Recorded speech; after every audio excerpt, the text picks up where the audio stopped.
Welcome to the Talk with Connie. I'm Connie Hall Scott. Y'all know I love interesting houses, especially haunted ones. So let's begin. The Beverly Hills mega mansion taking up space where actress Sharon Tate and others were brutally murdered on August 8, 1969 is up for sale at an asking price of $55 million. Can the Cielo estate, as it's called, overcome the shadow of its gruesome history? Is it haunted? And would you live there? Here with me to talk about it are author, podcaster Mandy Cantrell and realtor influencer Andrea Nicole. Welcome back, ladies. It's good to be here. This is an interesting topic, right? Yes. So, y'all know that Sharon Tate was an up-and-coming actress, best known for her role in The Valley of the Dolls. She and her husband, writer-director Roman Polanski, were renting the 1941 colonial ranch-style house. It sat on a secluded wooden plot, and in 1969, it was valued near $200,000, about 10 times the average house price of the time. Because, Andrea, you're a realtor. Yes. So at this point, if you could get a house for $200,000, it's not going to be what you could have got in Exactly. Yeah. It's probably about $2 million at that time. Yeah. And it was lovely. To me, it wasn't, I wouldn't consider it a mansion. No, I would, a bigger house, upper middle class, higher middle class. Yeah. So the events that took place on August the 8th, 1969, and the following night went a long way in ushering out the peace and love vibe of the 60s. Right, ladies? Yeah, no doubt.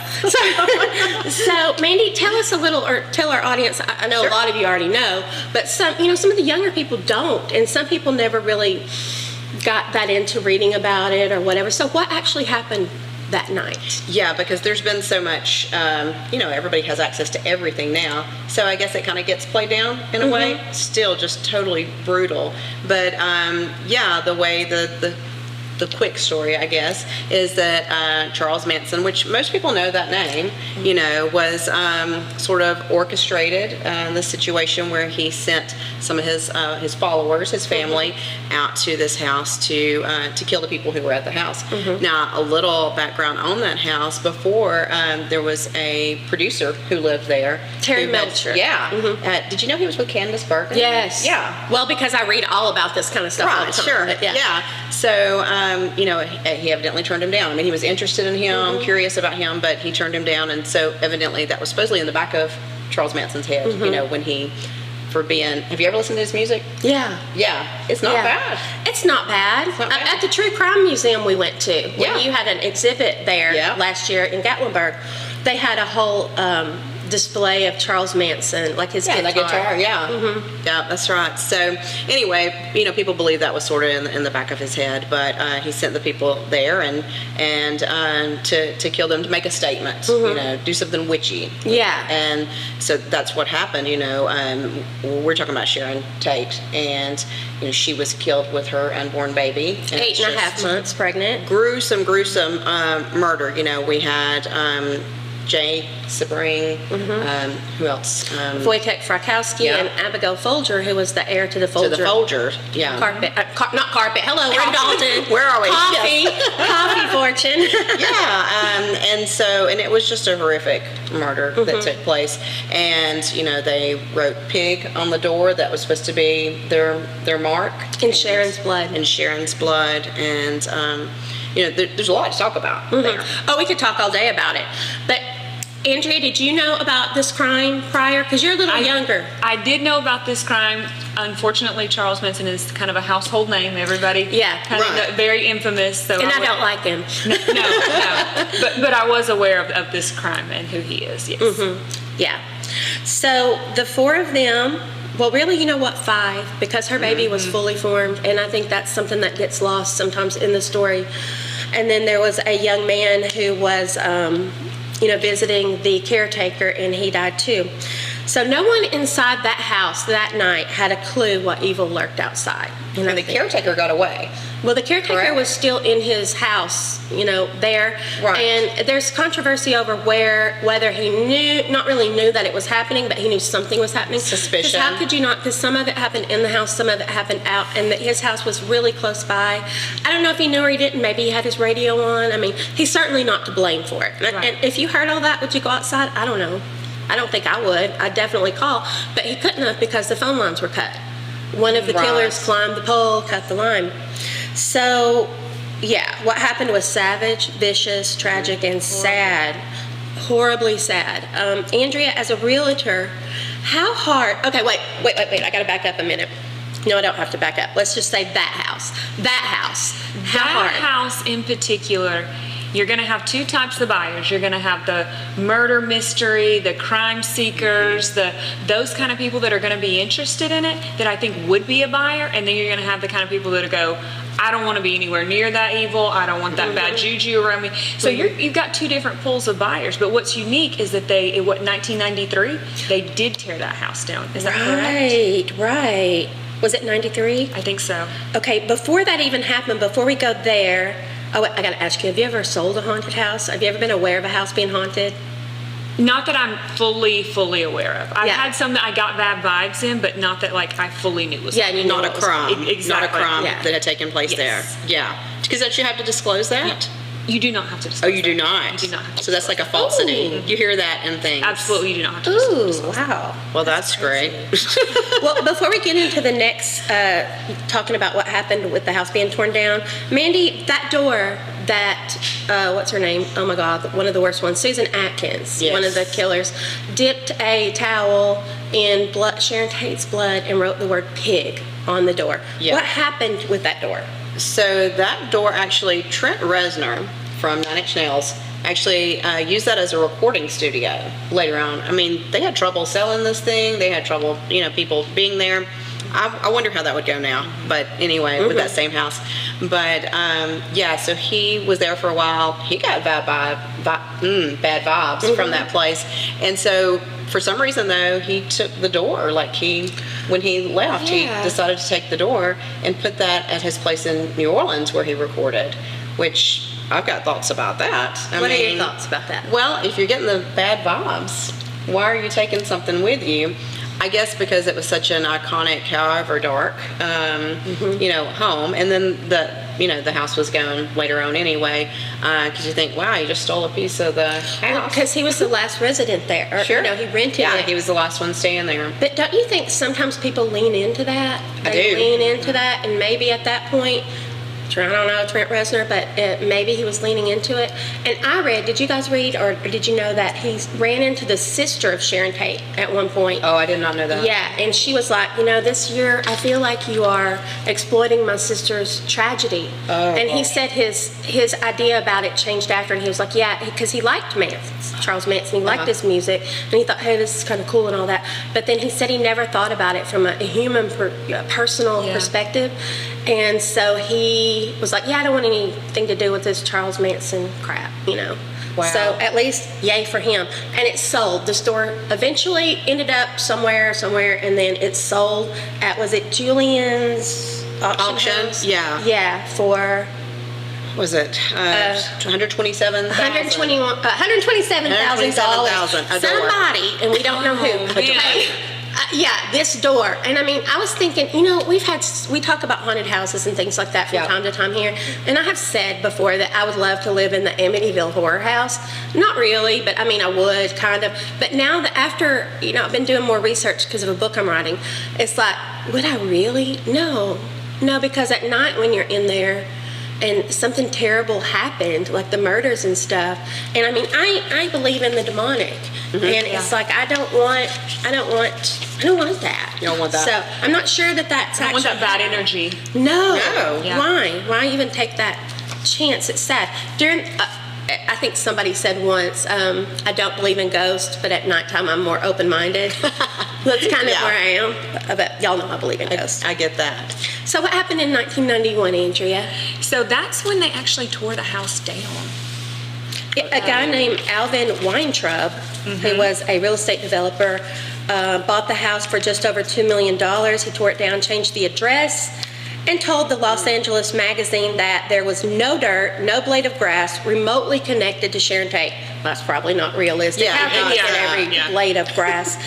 And then in 2000, Hollywood writer-producer Jeff Franklin, best known for the sitcom Full House, paid a reported $6.37 million for the 3.8-acre lot, and he completed the half-built Spanish, Andrea, I don't know how to say this, but Andalusian, you maybe don't know either. We don't have a lot of that around here in North Georgia, style mansion that is for sale right now. This is not, I will not say this is a mansion. This is a resort. This house is insane. It's got pools, it's got 9 bedrooms, 18 bathrooms, a guest house, 16 car garage. And I was watching the YouTube video on the house and I was like, this is amazing. It's gorgeous. It's absolutely stunning. It is like a mega mansion, mini resort. It is so nice. With a view of Los Angeles, that is Yes. stunning. It's gorgeous. Yeah, I mean, he paid Stunning. over $6 million just for the view. That's awesome. So what are the chances, lady, that this house is haunted? This mega mansion that sits on the site where the original murder house, if you want to call it that, sat. Haunted? I would think there would have to be, just like old Indian burial grounds. That's what I was just thinking of. There's gotta be some bad juju there. Like something, it can't be fully cleaned. Yeah. Well, according to the neighbor, David Oman, who owns the Oman House, a lot of things happen at his house. All of the big paranormal productions like Ghost Adventures, My Ghost Story, Haunted History, et cetera, have done shows there and captured visual and audio evidence. David's told me that he has saw Jay Sebring in his bedroom, and other things like that have happened. His guests have had things like that happen. I interviewed David on The Talk several years back, so I'm going to include that. If you were watching by YouTube, you can watch. I'll do a link to David's interview with me there. So my last question for you guys, Andrea, would you live in the mega mansion? Yes. Fair enough. She's like, have you seen the place? Yeah. Mandy? No, I would not. Because of the juju there? Yeah, Okay. and it may not even be there, but I just think that's what I would be thinking of. You know, you might even create that in your head. So if my 3 kids and their mates would come, and Steve, would come move in with me, because it's big enough, It's huge. I would do it. Me too. But then at nighttime, I might have a different view once again. So anyway, that's our thoughts today on the mega mansion up for sale for $55 million. If you have it and you want it, it's available. When I come back, I'll be with Charlsey Etheridge. She's going to sing a song for us and tell us what she's been up to. So stick around.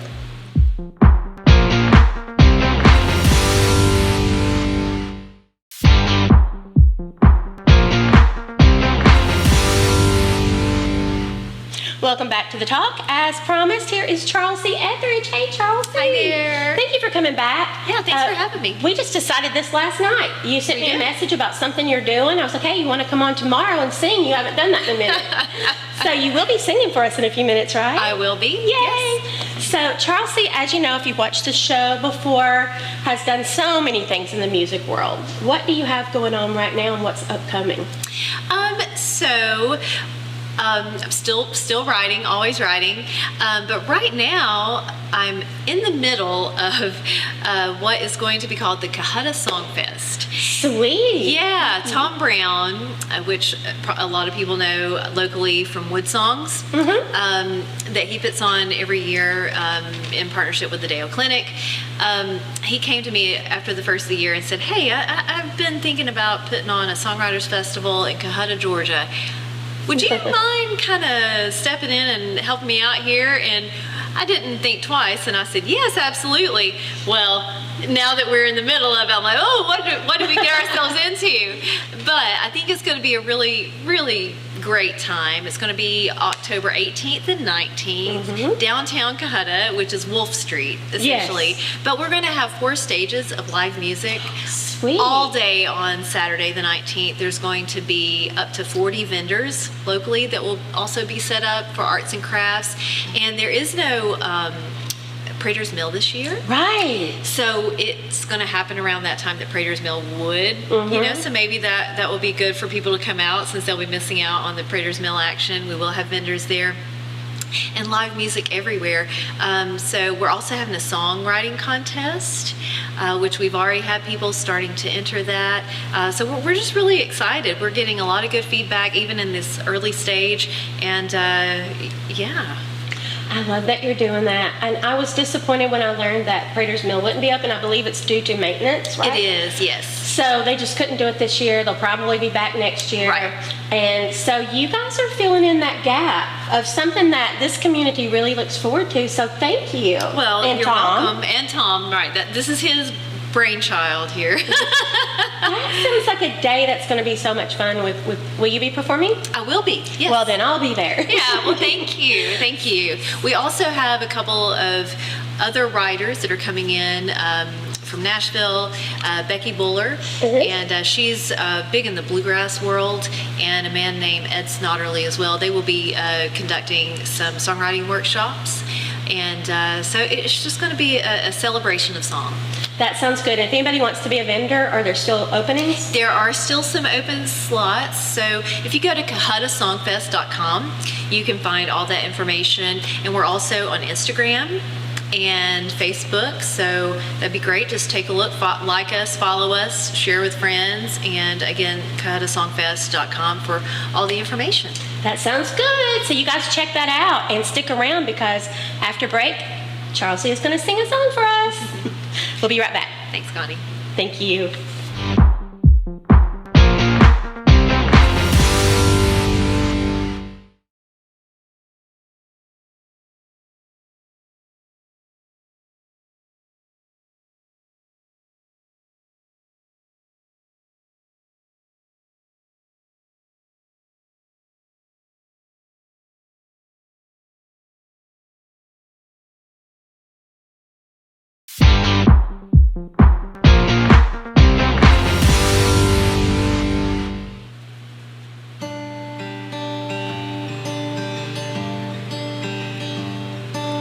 Loaded up a U-Haul full of dreams.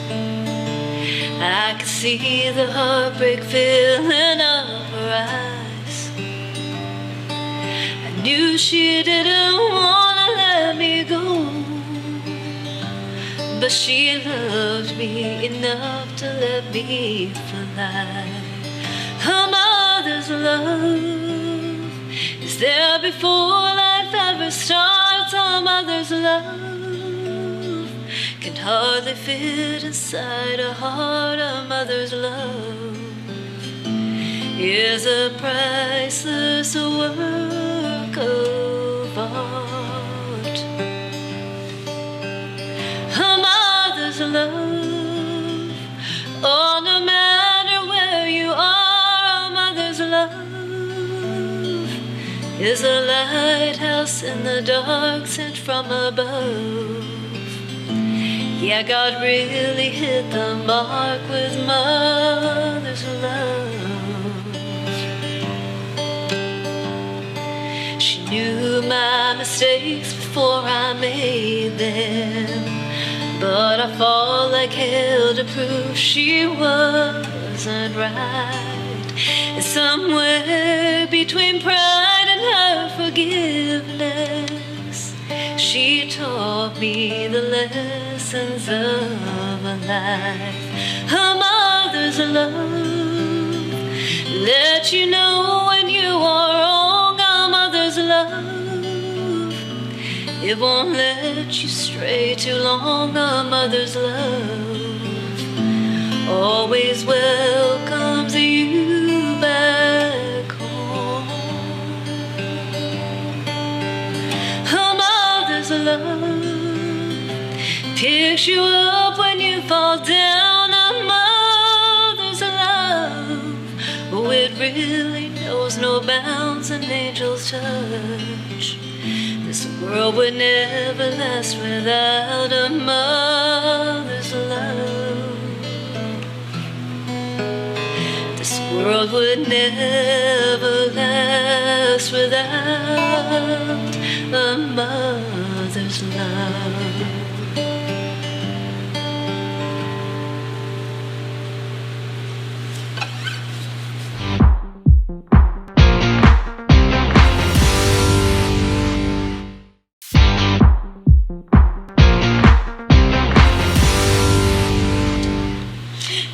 watching The Talk with Connie today. Shout out to my guests, singer-songwriter Charlsey Etheridge, realtor-influencer Andrea Nicole, and author-podcaster Mandy Cantrell. You can find them and me on Facebook and Instagram. You can also catch up on past episodes of this show on the Talk with Connie YouTube channel. While you're there, please subscribe and leave a message. I love hearing from you guys. Until next time, be safe, be happy, and be blessed.